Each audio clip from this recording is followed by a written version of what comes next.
નમસ્કાર મિત્રો, આજે માં મેલડીએ આ ઝીંઝુડી ઝાપડી અને નુરિયા મહોણીનો વધ કરી અને આ ગામ લોકોને તો હવે આઝાદ કરાવી નાખ્યા છે।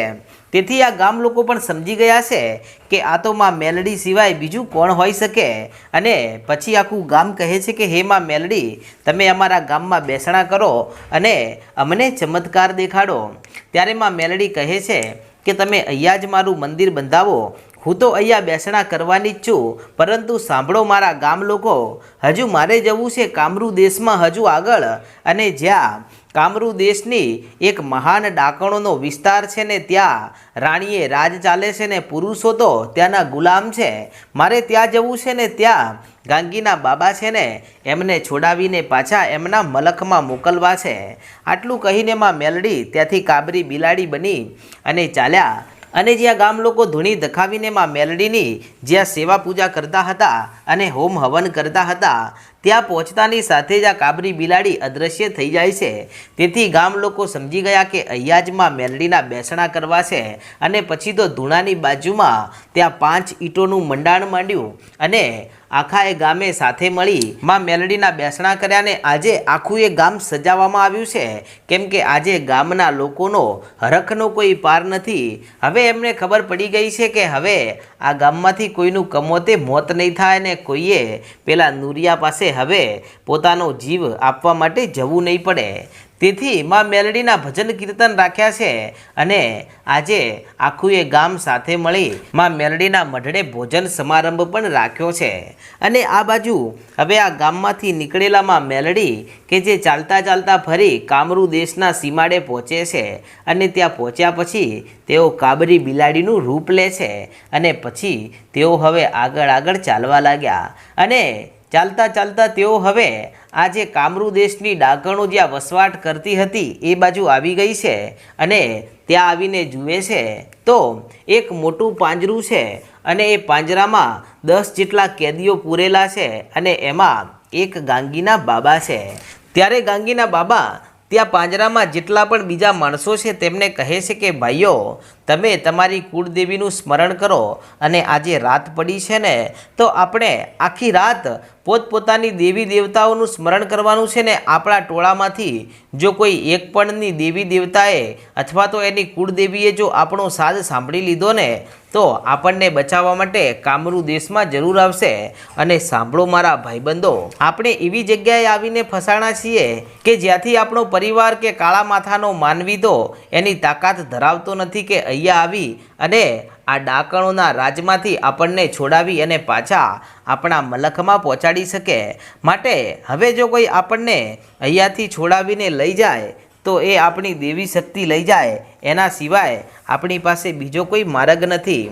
અને આમ આટલું કહી અને પછી તો ગાંગીના બાબા તો ધ્યાનમાં બેસી ગયા, પણ એમની સાથે સાથે આજુબાજુમાં પાંજરામાં જે ભાઈઓ હતા તેઓ પણ પોતાની દેવી દેવતાઓના ઈષ્ટ દેવતાઓના ધ્યાનમાં બેસી જાય છે ને મનમાં બસ એક જ રટણ છે કે હે માં, કદાચ તું અમારો અવાજ સાંભળતી હોય અને અમે તો નહીં પણ અમારી 7 પેઢીઓમાં જો કોઈએ અમારા પૂર્વજોએ તને જમાડી હોય કે તારી ભાવે ભક્તિ કરી હોય તો માં આજે એના પુનઃ રૂપે અહીંયા અમને બચાવવા જરૂર આવજે માં, કેમ કે અહીંયા દેવી શક્તિ સિવાય બીજા કોઈનું કાંઈ આવી શકે એમ છે નહીં।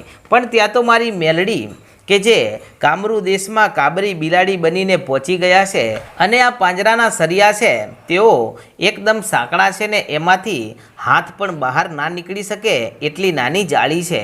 એમ છતાં મારી મેલડીએ ચમત્કાર કર્યો અને તેઓ આ પાંજરાની અંદર ચાલ્યા જાય છે અને પાંજરાની અંદર જઈ અને માતાજી સામે જઈને ટગર ગાંગીના બાબા સામું બેઠા જોઈ રહ્યા છે અને કહે છે કે ગાંગીના બાબાને જો હવે હું અહીંયા મેલડી આવીશું તો જો કોઈ વાતે કષ્ટ પડવા દઉં તો હું મેલડી મટી જાઉં અને ગાંગીના બાબાને તો છોડાવું, પણ આ જેટલા કેદીઓ છે એમને પણ જો છોડાવીને ઘરે ના પહોંચાડું તો મને મેલડીને ઓળખે કોણ।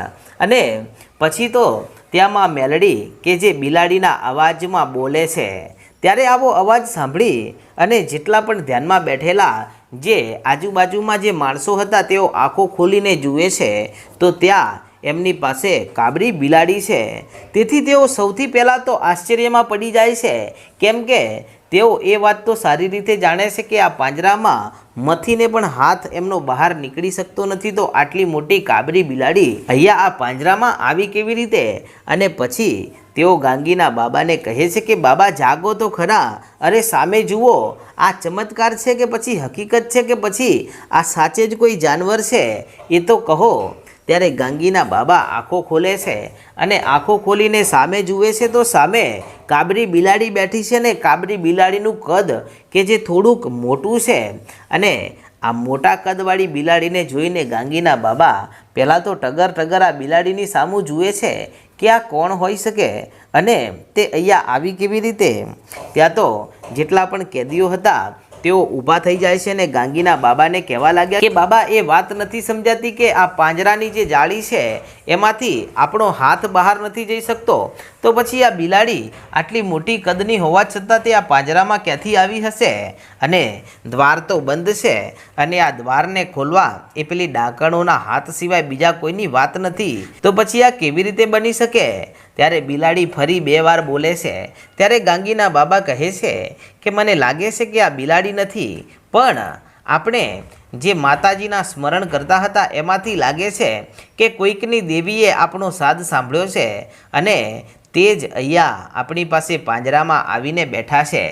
ત્યાં તો બધા માણસો કહે છે કે હા બાબા, તમારી વાત સાચી લાગે છે, કેમ કે અહીંયા તો નાની ચકલી પણ આ આપણા પાંજરામાં નથી આવી શકતી, તો પછી આવડી મોટી બિલાડી પાંજરામાં આવી છે કેવી રીતે?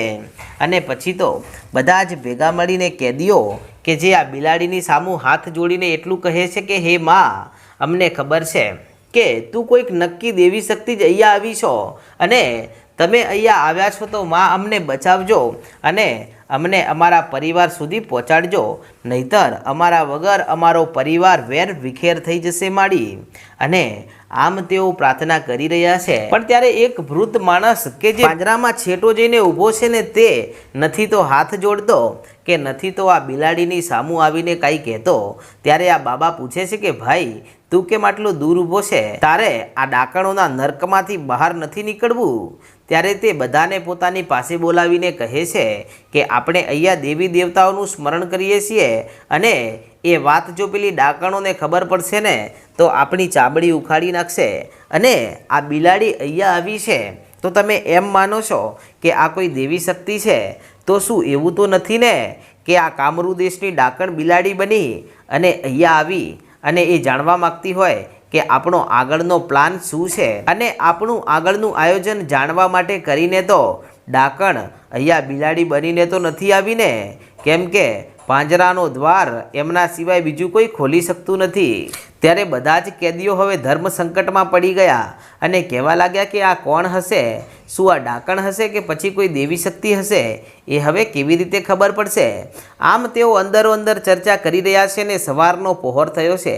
તેથી આજે આ બધા જ કેદીઓ માટે આજે એક ડાકણ દૂરથી આવતી દેખાણી અને તે આ બધા જ માણસો માટે સવારમાં નાસ્તો લઈને આવી છે અને તે પાંજરું ખોલીને અંદર આવે છે અને આવીને સૌથી પહેલાં બિલાડીની સામું જુએ છે અને જોઈને કહેવા લાગી કે આ કોણ છે અને તે અંદર કેવી રીતે આવી છે? ત્યારે ગાંગીના બાબા કહે છે કે અમને પણ નથી ખબર કે આ કોણ છે ને અહીંયા કેવી રીતે આવી, કે આ બિલાડી ક્યારની આવી છે અને ક્યાંથી આવી કે એ તો ખબર નથી. અમે તો સૂઈ ગયા હતા પણ જેવા વહેલી સવારે જાગ્યા ને એની સાથે અમે અહીંયા આ બિલાડીને જોઈ છે.